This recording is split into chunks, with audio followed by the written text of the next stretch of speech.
Welcome back to another episode of Warren Cali. In this episode, I'm going to talk about Quando Rondo. I know y'all been seeing the controversy surrounding Quando Rondo's name for the last 2 years, so in this episode, I'm going to touch up on a few things about him. Quando was born and raised in Savannah, Georgia. He grew up in a rough environment with his mom being an addict and his dad being in and out of jail most of his life, so he was always in the streets growing up and always had to try to make a way for himself. Quando would be in and out of jail himself in his early teenage years trying to survive and doing whatever to make some money. During this time period, he would get put on the Rolling 60 Crips. The Rolling 60s are one of the most infamous Crip gangs worldwide, having several branches all over the country, but it started in South Central LA and spread all over. Quando would become a member of the 60s in his own town. By 17 years old and doing several stints in jail, he would decide to do something different with his life and start rapping. He would join the wave of 2017 to 2018 period when people were dropping freestyles on IG to get seen. He would gain a buzz, and that helped him with his success in his music. By early 2018, he would get his big break when a mutual friend introduced him to Lil Baby, and they would hook up on a song called I Remember, which became a hit. With having a hit song on his hands, many artists and many record labels wanted to sign him, and one would be NBA Youngboy. They would build a good relationship, and he would sign to Youngboy after that.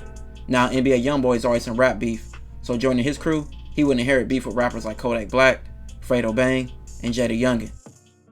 He would get into his own situations and cause some beef for himself. With Quando being from Rolling 60s, he would go to LA and be on Crenshaw and Slauson with a few Rolling 60s from LA. Now, and you see in this pic, you will see him dissing Rolling 60s rivals, the Hoovers. Now, the Hoovers wasn't feeling this. Hoover rapper Alshon Martin would say Quando was a fake, and if you seen him, it was going to be up. Then shortly after this, several Hoover members caught Quando Rondo slipping. They ain't even beat his ass though. It was just some talking that didn't even go that far.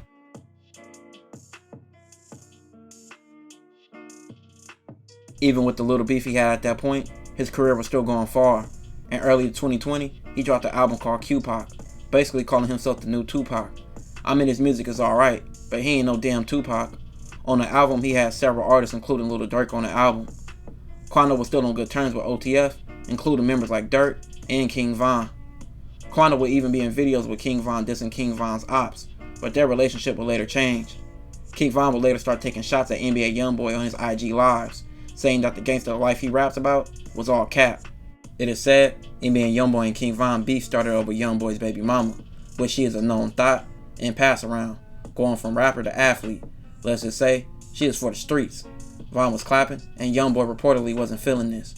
By this time, King Von was dating Asian Doll, and Quando reportedly tried to shoot his shot. This made King Von hot, and he wanted to beat his ass on sight if he ever seen him.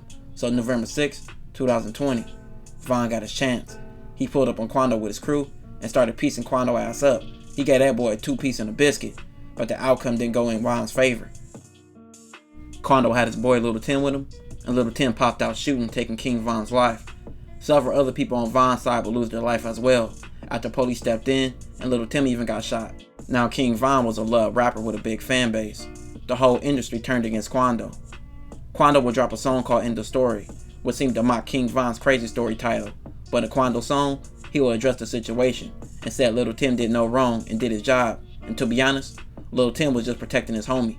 He seen a whole crowd outnumbering him and his crew, so he tried to protect him and Quando.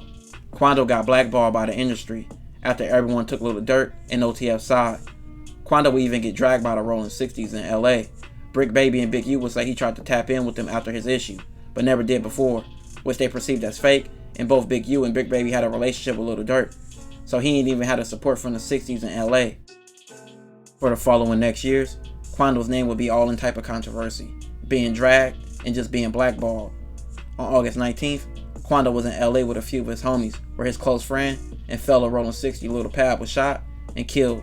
This clip went viral with Quando being a witness to the shooting and reacting to his friend's death. This became a meme and even became a challenge. Not to mention just before that, he lost a homie in his hometown. It started to be several speculations who did the shooting. Since he was in LA, it was speculated that the Hoovers did it because of things Quando did in the past.